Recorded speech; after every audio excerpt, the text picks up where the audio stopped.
What are you doing? Shh. Drum roll, please! Okay. Water! Freeze! Rats.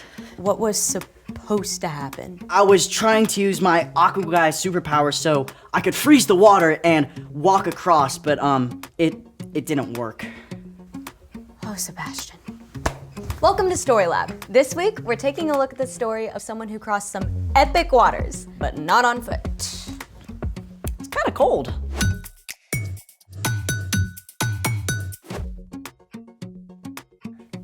Hey, Oh, I'm Skylar. and I'm Sebastian. We're talking about ways we can see God at work in history and how we can see God at work right now. How awesome would it be if God worked right now to freeze that water? Well, it's true that Jesus helped Peter walk on water. And God parted the Red Sea for Moses and the Israelites. Plus, God made water pour from a rock in the desert. I think God likes water. God actually has given us some superpowers when it comes to water. For real? The superpower of science! Let's try it. Today, we're going to make water move without touching it. I love it already. For this superpower experiment, you'll need a giant speaker, a hose for water, a tone generator, a bucket, and a whole bunch of other stuff. So maybe not a do this at home project? Unless one of your grown-ups collects sound equipment, I don't think so. Oh, is that a tone generator hooked up to the speaker? It is. Did you know that I'm a tone generator? Oh. Okay, that's definitely not the tones we're looking for today. I'm, also not plugged into the speaker, so like... Step 1. We connected a rubber hose to the front of the speaker. It needs to be a few inches away, so we have taped on this pencil. Pretty cool. Step 2. We connected the rubber hose to a water source. For us, that's a bucket and a siphon back there. On it! All good. The things we do for science. What's with the TV? Well, you can't really see this experiment with your eyes only, so we need to capture the footage at the right speed. Oh, like frame rate science. Bingo! So, step 3, place the bucket to catch the water. Or Sebastian's kiddie pool. So, how is this water moving? Have a little faith, Sebastian. Water, please! I gotcha. And now, we start with 24 hertz. Whoa! You do have superpowers! The speaker generates waves, which causes the hose to vibrate at the same frequency. The vibrating hose alters the flow of the water, and the camera captures each frame so we can see what's happening. Wait, do you think we can make it go backwards? Sure, we'll just adjust the tone to 23 hertz. Whoa! Incredible. Wait, can we see what 25 hertz looks like? Go ahead. Yikes! Turn off the water! Oh, I got it! We almost flooded. Speaking of floods, it's time for... The story before the story. Today we're in Genesis, the very first book in the Bible. In the beginning, God created the whole world and everything in it, including people. We were made in the image of God, to be friends with God. But the first people chose to go their own way. When they turned from God, the world was broken. And so was our friendship with God. Sin and darkness crept in. For generations, only a few people still loved and followed God. One of them was a man named Noah. Which is where our story starts. Take it away. Hey everyone, I'm Padma. While Noah loved and obeyed God, everyone else in the whole world had chosen to go their own way. People cared only for themselves and did hurtful things. God's heart was filled with sadness, so God spoke to Noah. Noah, God?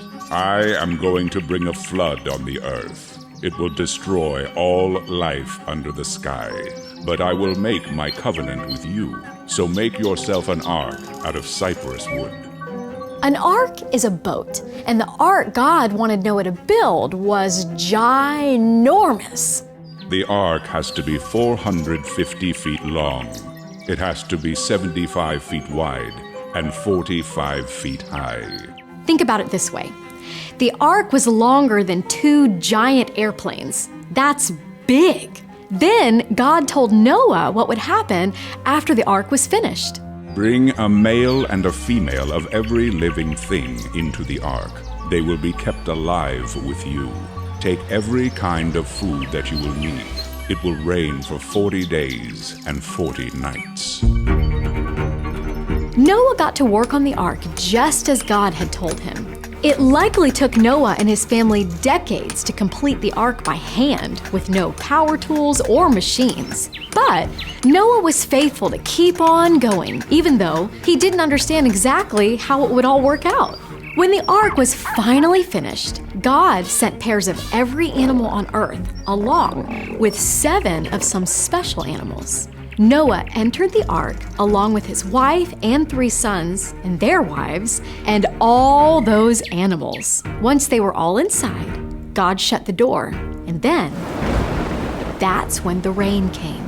It rained hard for 40 days and 40 nights. The floodwaters rose higher and higher until even the highest mountains on earth were covered. Everything on earth was gone. Only Noah's family and the animals were saved. And even after the rain stopped, the flood covered the earth for 150 days.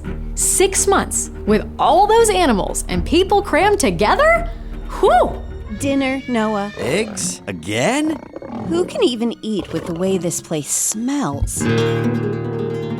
No showers, no fresh air, and definitely no video games. Talk about cabin fever. It took a long time for all those floodwaters to go down, but at last, on the 17th day of the 7th month, the ark came to rest on the mountains of Ararat. But Noah and his family had stayed in the ark several more months as the waters continued to dry up.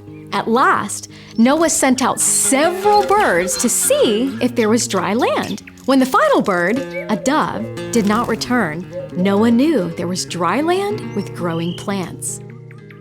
Finally, about a year after the rain began, God told Noah, Come out of the ark.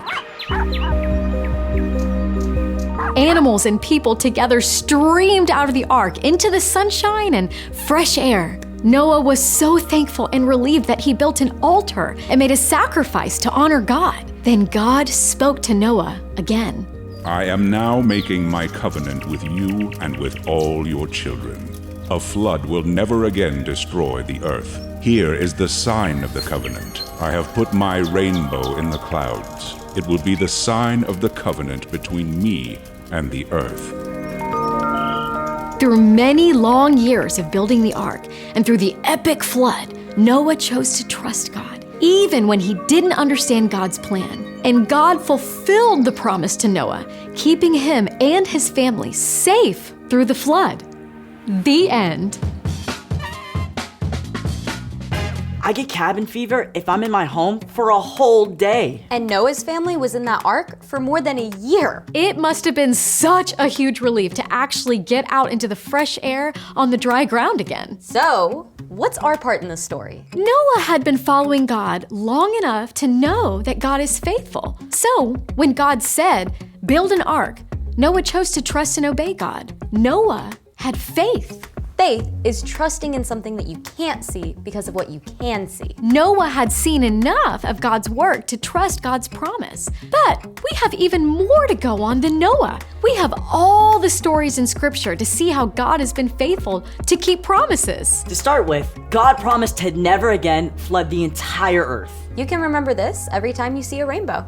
And God has promised to always be with us, even when we face big things that we don't understand. Like if you're super stressed about a project in school, you can trust that God will be with you every step of the way. Or your family just moved and you have to start at a new school and you don't know anyone. Even if you don't know why you had to leave your friends, you can trust God is always with you. And that God is still at work. Jesus himself had to trust God's plan to save the whole world, even when it was epic and difficult. Hey, that's another promise kept. God promised to rescue us. And then God sent Jesus so we can be with God forever. You've definitely got it. See you next time.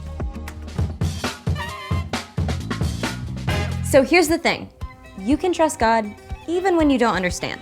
Whether it's why you can't hang out with your friends this weekend, Or why your brand new baby sibling is taking all your parents' attention. or why you can't walk on water, no matter how hard you try. Yeah, but we still got water superpowers. Did you, empty the pool? Yep, no flooding. Thanks for joining us in the Story Lab. See you next time. It's 56 hertz. Whoa. We're gonna try triangle. Whoa! That's awesome. I think I cracked it.